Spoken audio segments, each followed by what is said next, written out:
Welcome everyone to another episode of Get Tech Smart. I am your host, Flo Nicholas, and today we have an amazing show for anybody who lives on planet Earth. You probably have noticed that our electric bills are skyrocketing and not in a good way.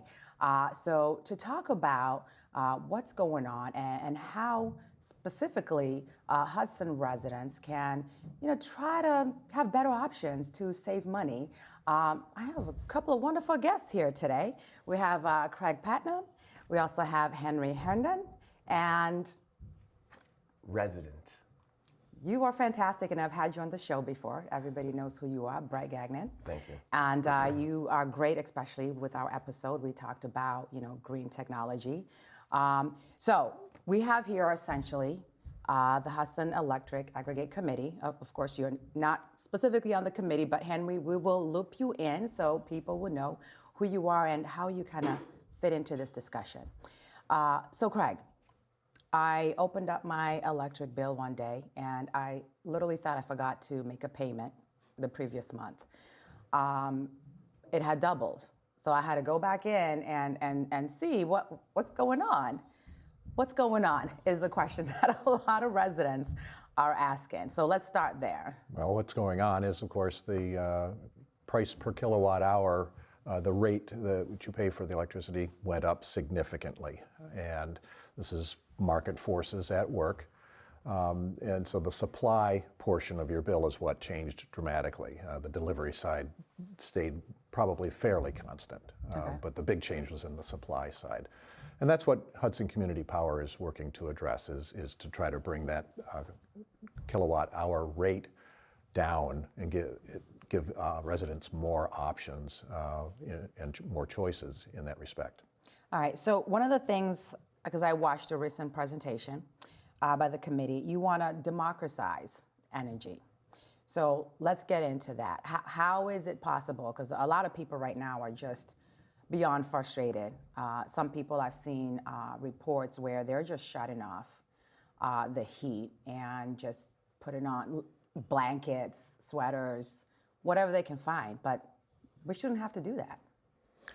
What Hudson's trying to do is stand up a new option for purchasing electricity. What's happened recently is legislation at the state level that enables a new way of going about this. We could create what's called Hudson Community Power, and Hudson Community Power would be able to become a replacement for Eversource as the default electricity supplier for the retail customers in Hudson. So that's residents and small businesses primarily. Okay. I think it's important to note, Mr. Putnam, as well, if you can get into a little bit, because I know we've had complaints or concerns where residents say, oh, we're going to switch power providers, so who's going to take care of the power lines if they fall down in the winter? Am I going to be a second-rate customer for Eversource? Are they not going to turn my power on quicker? Can you give a little explanation to clarifying the supply versus the service? Yeah, happy to.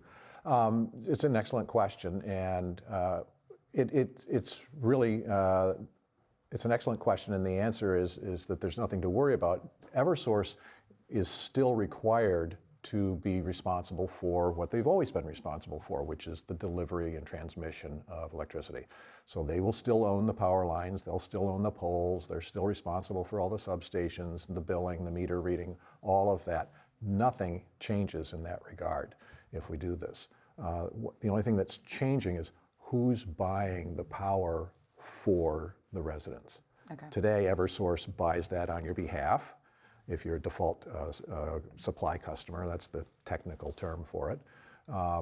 And under the new Hudson Community Power scheme, if that goes forward, Hudson Community Power would be arranging to buy that. So the only thing that would change is a single line on your electric bill that says who bought the power and what the rate is. Right. So the bill is still going to say Eversource when it comes in the mail. So people should be aware that they're not going to see like a new name from a separate company. That's It's correct. going to say Eversource, and like you said, there's the different line that's going to show up on the bill that just says where the power came from. Correct.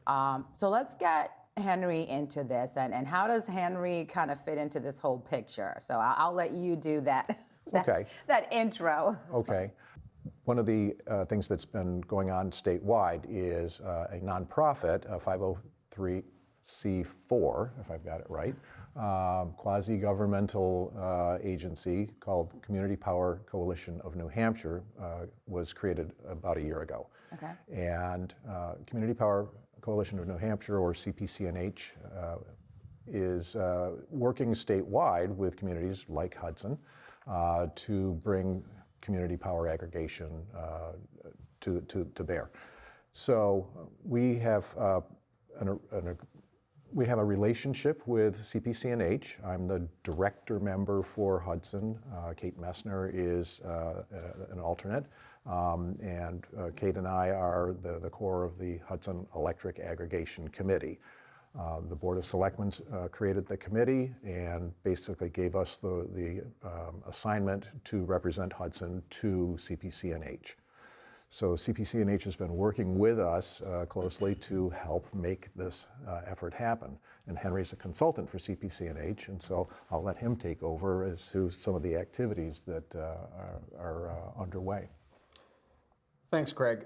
So yeah, my name is Henry Herndon. I'm, as Craig said, a consultant to the Community Power Coalition of New Hampshire. This is a new statewide power agency. It's set up on a not-for-profit basis, and it's been forming. Its current membership is actually 24 cities and towns statewide, represent approximately 20% of the New Hampshire population.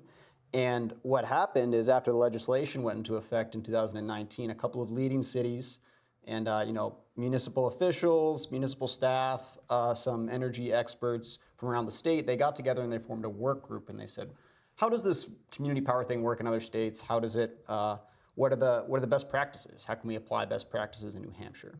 And what those folks came to learn, folks from Nashua, folks from Lebanon, folks from Hanover and elsewhere, they came to understand that this coalition power agency model was the way to go, where you bring all these communities together, you give them a structure that's not for profit, it's accountable to the local towns. Hudson puts someone like Craig on the board of directors to provide oversight to this new agency, and then they can go and make energy decisions on behalf of those communities and choose and support those communities in achieving their energy goals. So if Hudson Community Power launches, it can then choose, okay, how can we get a better rate for our customers, or how can we achieve some of the other energy goals we might have in terms of maintaining low rates over time, sourcing power locally, things of that nature. And if I can add to that too, just to bring this a little bit more high level, and from my layman perspective as well, the real goal and the benefit of doing all this that we've talked about, that we're going to keep talking about, is that it's kind of like an insurance program almost in the way it's structured, where Hudson or the selectmen in Hudson will say, hey, we have 25,000 residents, Nashua. You want to get together and Litchfield and Pelham and Hollis? Let's all combine how many residents and people who need power we have together. Now let's go out in the open market and see who'll give us the best rate.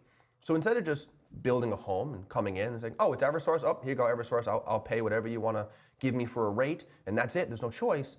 The power aggregation community is trying to pool our buying power to get you a lower rate. And so I think adding to that, the selectmen have set up, as we've discussed, the power aggregation committee, and they're tasked with looking at what options we have. CPCNH is a top organization that we'd like to work with. We have no ties or contracts with them right now, but they come here, they help us, they inform us, and they're hand-holding us the whole way. So they certainly look really quite good to us, but they'll be doing most of the work through, as you've discussed, a lot of the legislation that opens these doors. And just to finalize that point, the town has already been doing this for years. The town of Hudson, all of their facilities that we own and operate, we work with Nashua Regional Planning Association, and they do the same thing. Nashua Regional Planning Association, just like what CPCNH would do, organizes all of the town facilities together and buys power at a lower rate. It saved the town, tens of thousands of dollars every year for the past, dozen years. And so we're just looking to open that up to the residents. Why can't the residents save money in the same fashion? Right. So I've gotten a chance to see the presentation, so I understand the concept. For people who have not kind of got to see the great slide deck that you have, some people might ask, well, why can't we just go to Eversource and tell them, lower your rates? This is ridiculous. Yeah, it's a fair question. So any individual customer right now, they can go and choose a different energy supplier than Eversource. They can shop in the marketplace. They can choose a competitive electricity supplier, and maybe they can get a better rate there. But the challenge is that's complex, and it's difficult for an individual residential customer to navigate that market or to really have the purchasing power to get lower rates. So most commercial customers, large businesses, manufacturers, municipalities, they often shop for electricity and they get lower rates, but this program is allowing the residential customers to collectively pool their buying power and get access to those lower rates. So they could do it now, but what Community Power does is it allows them to sort of act collectively, increase their buying power, and have local control to take full advantage of that market. Right. So one of the things that I noticed is that, you know, when the rates started going up, a lot of people started switching to other, I'm not going to name the entities, but they started switching to go get their power supply elsewhere. But one of the things that I noticed as I was monitoring is that those rates for those other companies started slowly going up, and then until it got to a point where it was like, wait a minute, this looks the same, like Eversource. But the other thing is that, you know, my mom did this. She was like, oh, but I'm locked into this rate for 2 years.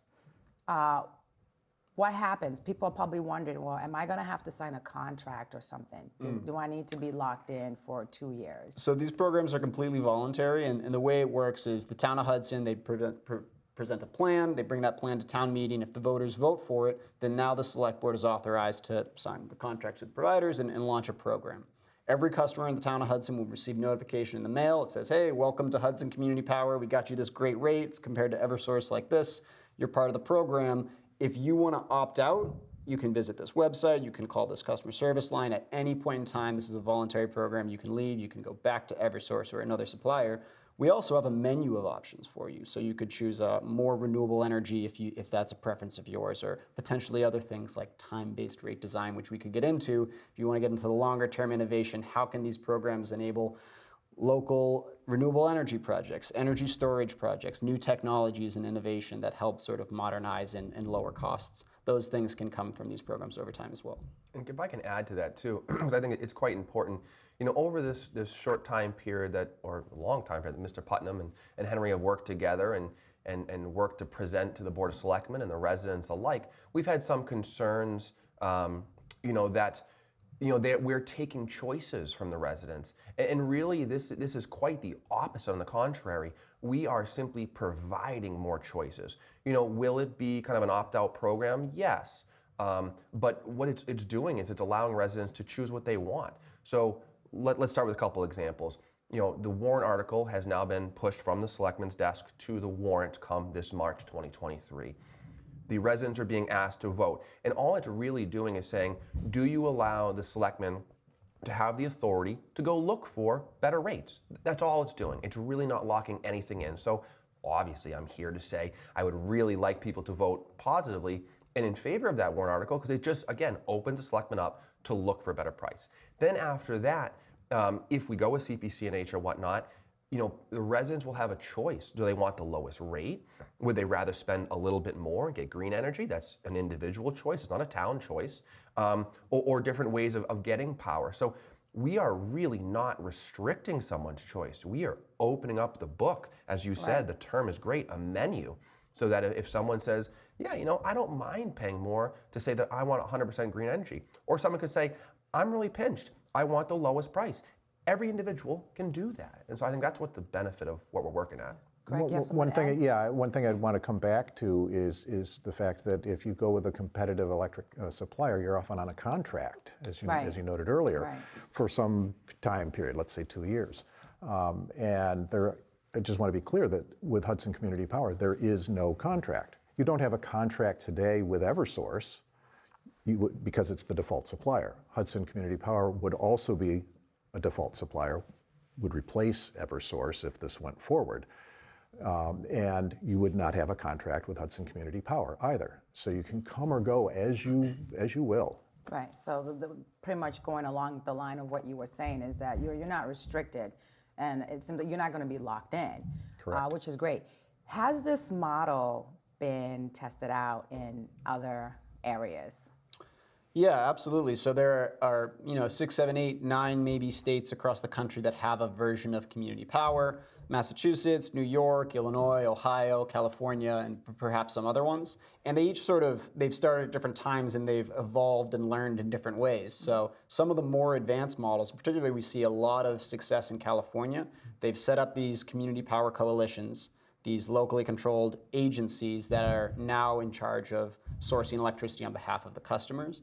And they're really pushing the boundaries of innovation. So not just lowering costs, but also contracting for local renewable energy development for the benefit of those communities, putting forward innovative programs for low-income customers or residential customers who may want to adopt solar and be compensated intelligently for that, pushing forward on deployment of energy storage or electrifying the transportation sector. So there's a lot of innovation occurring in the California market, and we see things in New York and Ohio and Massachusetts also moving in that sort of evolutionary direction. And just to sort of come back to this, the rate shock we're all experiencing. So the cause of that is a couple of things, but it's primarily the globalized fossil fuel market. Like that's what we're seeing the effects of the war in Ukraine and other impacts that are causing the cost of oil and natural gas to skyrocket. And in New Hampshire, we haven't seen a whole lot of really proactive policy to prepare ourselves for resilience, to protect ourselves against that. We're 60, 70% of our energy mix in New England is coming from natural gas, and that's what we're feeling the pain from right now. So in the short term, you can sort of buy smarter, buy at different times in the market to lower costs. But long term, what some of the more forward-thinking communities are looking at is how are we going to stabilize costs long term? The way we're going to do that is with resilience. The way we're going to do that is by contracting for local generators here in our town or here in our state and investing in those technologies like energy efficiency, distributed energy products and programs. These are the kind of things that can really protect against being overly exposed to the globalized markets. So what's the timeline? What's next? I know you mentioned the warrant article, but can we kind of get a little good view of step A, step B, and this is where we need to be? So as Brett indicated, the next major step is the warrant article in the spring and voting, and let's assume that passes.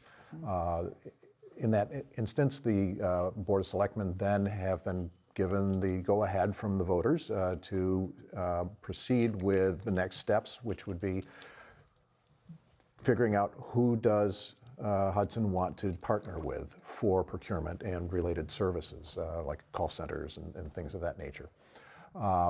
That will take some time. CPC&H is certainly one of the candidates, a very strong candidate. You're a contender. You're a contender. Contender. But there are some others that the committee, the Electric Aggregation Committee, has spoken to in the past, and those conversations are dated now.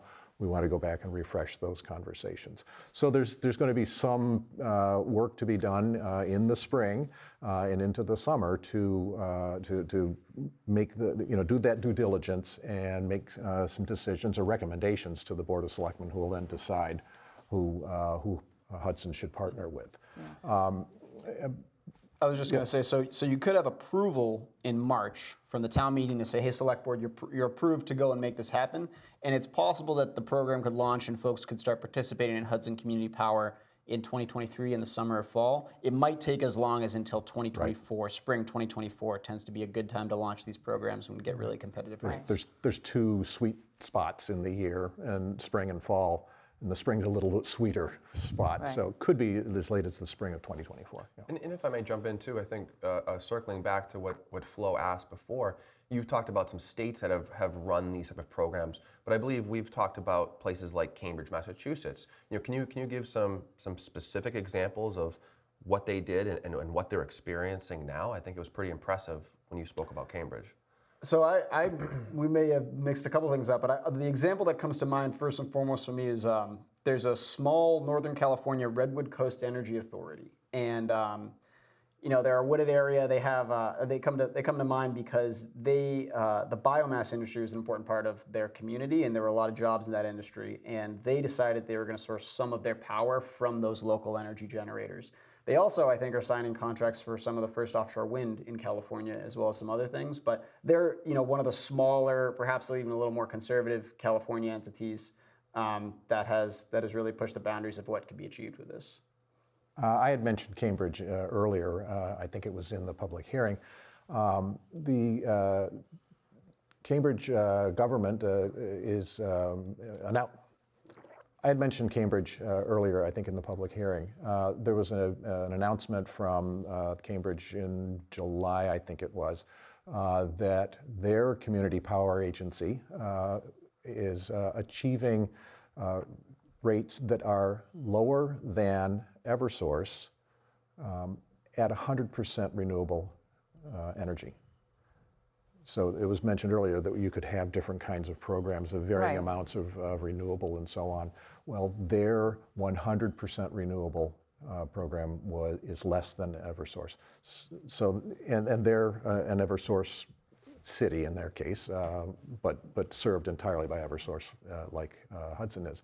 Now, it's Massachusetts. It's the rules are a little different there than here in New Hampshire, but it's at least somewhat comparable. Right. I think we should also touch upon why is it that Eversource sometimes doesn't have the most competitive rates? Because I'm sure, again, people watching are probably like, okay, this is all great. But again, why isn't Eversource being competitive? And why do we have to go through all this when we can just go to them and say, guys, be competitive? Mm-hmm.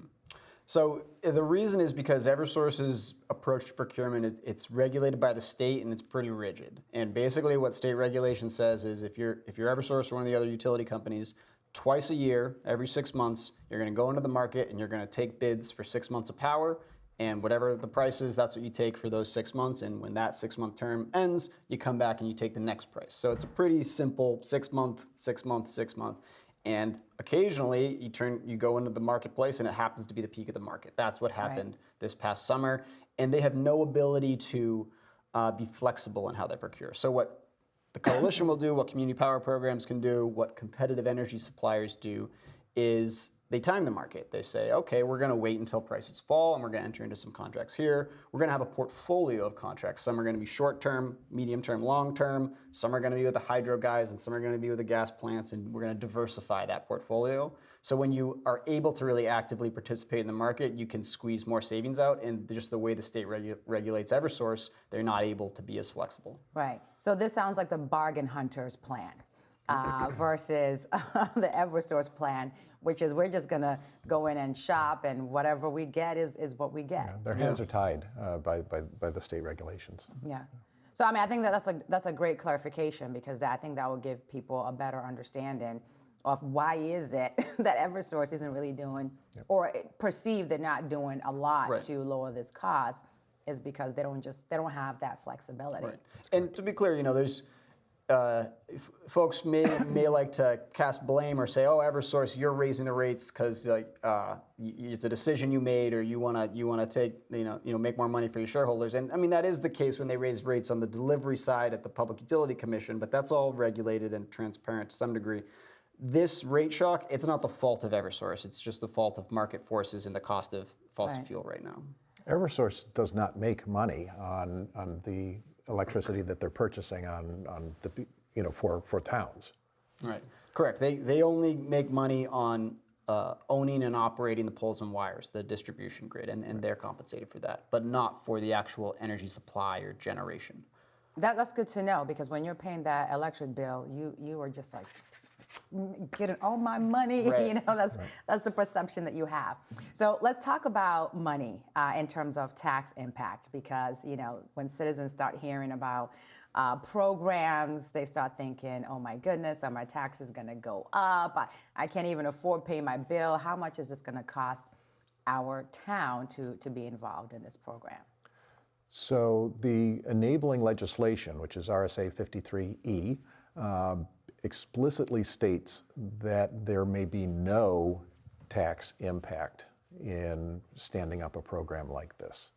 The cost of running Hudson Community Power, it has to be baked into the rate that the ratepayers pay when they're purchasing power through Hudson Community Power. So it's entirely separate from the town budget, if you will. Okay. So people can relax a little bit, because this is not going to hurt us that bad, right? So let's kind of talk about any misconceptions that you feel right now need to be clarified, because right, I mean, it's before you know it, we're going to be in 2023, and before you know it, it'll be time to go vote.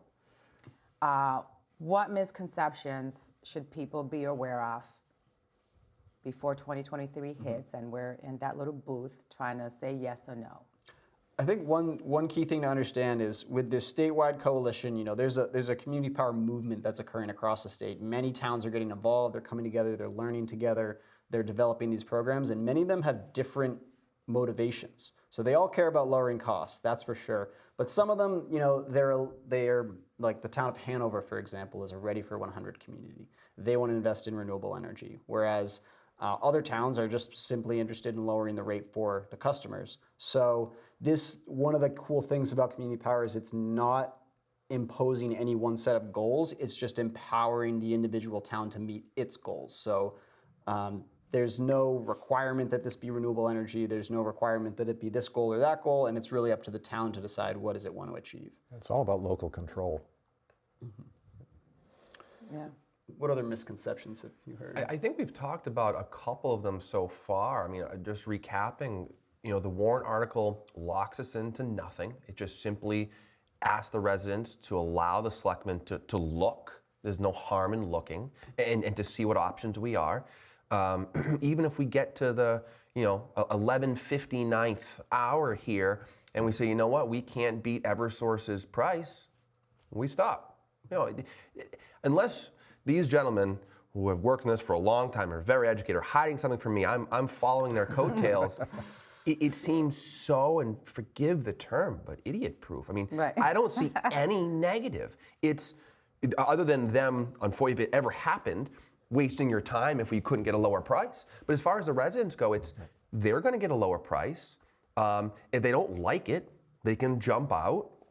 There's really not much risk there. And this spawns a little bit, which I think we need to talk about too, is, and came up at one of the public hearings, some individuals already have, and as you mentioned, some residents already have jumped from Eversource to these private parties. Craig or Henry, can you speak a little bit to what, if any, effect they will have if this community power is set up in Hudson? Yeah, so for those individuals, really no effect. Everyone in the town will get a mailed letter that says, Hudson Community Power is launching, but if you're already shopping, if you already jumped to a third-party provider, then it just says, hey, if you want to choose to join the program, you can now choose to join the program, but otherwise you're not going to be affected. So Right. it doesn't interfere with any existing contracts. Right. So it doesn't interfere with their existing contracts. It's only there to lower your price. You can still have solar on your house, and that still works. So, any which way this falls, it seemingly is going to be a benefit to residents. And as I Right. said, it's benefited the town.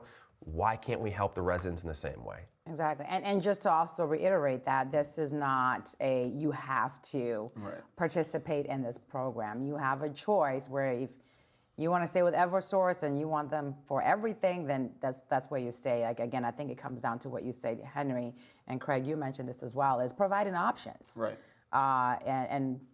And knowing that there are options available that are lower and trying to get that. A lot of people are stressed. Making choices, do I go, eat breakfast or do I go pay Eversource, What are you going to say, Craig? Well, I was just going to address the other side of the communications that Henry had indicated. You'd asked about what happens, and those people who are already on a contract with a competitive electric supplier, essentially they're informed as to what's going to go on, but nothing happens. Right. For those that are on default supply, their mailing is presumably going to be a little bit different, and it'll say, okay, here's the date, here's the rate that it'll change, and they would get this notice 30 days in advance, and they have the opportunity at that point to say no thanks, but no thanks, even before any Right. switch happens. If they, for some reason, missed that notification and did not opt out in advance, they would be switched, but can then opt out at any point after Right. that on a monthly billing boundary. So the worst that's going to happen is that you paid less money for a month Right. before you decide to switch out. And that would be a travesty to pay less, right? So what is, I guess, some of the final takeaways that we should really, again, just hone in on people, because I think some people, unfortunately, it's one of those things, not like they don't fully comprehend, but it's just, the nerves of having to, well, if I switch, will that rate go up, right? You're telling me it's low now, but what's going to happen like 6 months, a year from now? Is it going to go up? I think we talked about this a little before the show, and I think to kind of take away from your question, what is the takeaway for viewers to understand? Yeah. We've talked about a lot of technical stuff, and as an electrical engineer, I get all amped up about this. I Right. love it. I think these two are probably the same. We could talk tech and get into the weeds all day long, but the takeaway for residents is they don't need to know all this. Right. We have this gentleman here working for town, the selectmen, a committee, potentially a third party with highly educated individuals, all doing the legwork, following the law, really smoothing out all of these complications that we talked about. The residents just need to, be aware of the warrant article. Please, vote yes and pass that to allow this to keep going. Then other than that, we're going to try to reach out to you with any changes, whether it's this show, whether it's mailing, in your mailbox, or town letters, or something in effect. I mean, these gentlemen are going to work hard to inform the residents. So there's not a lot of risk, and there's not a lot of work for the residents to do. Just vote on that warrant article, and these gentlemen will do the heavy lifting. Just let them do that, and it could be a real benefit to all. So on that point, there's another public hearing coming up. It'll be January 17th in the Buxton meeting room in the town hall. Snow date is the 19th. And so certainly if you have questions, we'd love to have you show up to the public hearing, or opinions one way or the other. And then there's also the website. So a fairly substantial website has been created by the Hudson Electric Aggregation Committee. So if you go to the town website and find the sustainability link in the town website, and then drill down, you'll find a link to the Hudson Electric Aggregation Committee sub-website, if you want to call it that. And there's several different pages. There's an FAQ, there's a page full of documents and presentations. And so we have links to prior presentations, and we have links to the actual electric aggregation plan draft. So there's a ton more information there. And then there's the CPCNH website as well, cpcnh.org, where you can get all sorts of information as well. And I would just say, keep an eye on Nashua. So Nashua is a little further along in this process than Hudson is, and they could have a program go live in 2023. Okay. So we'll be able to look to a neighboring town or city and say, what are the rates? How's it going? Is this doing well for Nashua? And keep an eye on that. I think you bring up a great point. I think sometimes people don't want to be the guinea pig. They don't want to be the first to start. They want to look from afar and say, oh, green, okay, let's do it. Mm-hmm. But we got to also remember that you've mentioned other areas, like California was one of them, where this has been successfully deployed.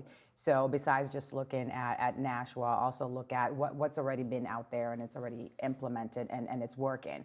Mm-hmm. I'm with you. I am a bargain hunter, so anything that has to do with lowering my costs and saving me money, I am all over that. You don't have to ask me twice for that. So I appreciate you guys coming on the show today. Was there anything else that I missed that you wanted to showcase? If I may, yes, and a little please off do. topic today, I want to thank you for having us. I want to thank the residents for having me. Last night I did resign as selectman. I'm still going to be here helping these gentlemen as a resident. I'm passionate about this. And even if I leave Hudson as a resident, I feel so strongly that I still want to give back to this community and help these guys be successful. So you'll still see me around, but I appreciate all my supporters and everything that I've learned and done over the last couple of years. It's been an excellent ride, and I thank you guys all for that. And we thank you we definitely, we're saying it at the same time. We thank you for everything that you've done, and You're definitely very welcome. Appreciate you. Your second time on this show, so it's always a pleasure to have you. And we love your conviction for this town, so you're welcome anytime. Thank you. So Henry, Craig, Brett, it's been great. For anyone who wants to understand a little bit more about how this program will work, like I said, Craig just said there is more hearings, so bring those questions. Really take the time to fully understand before you go vote in March. So, and thank you everyone again, and thank you everyone for watching another episode of Get Tech Smart.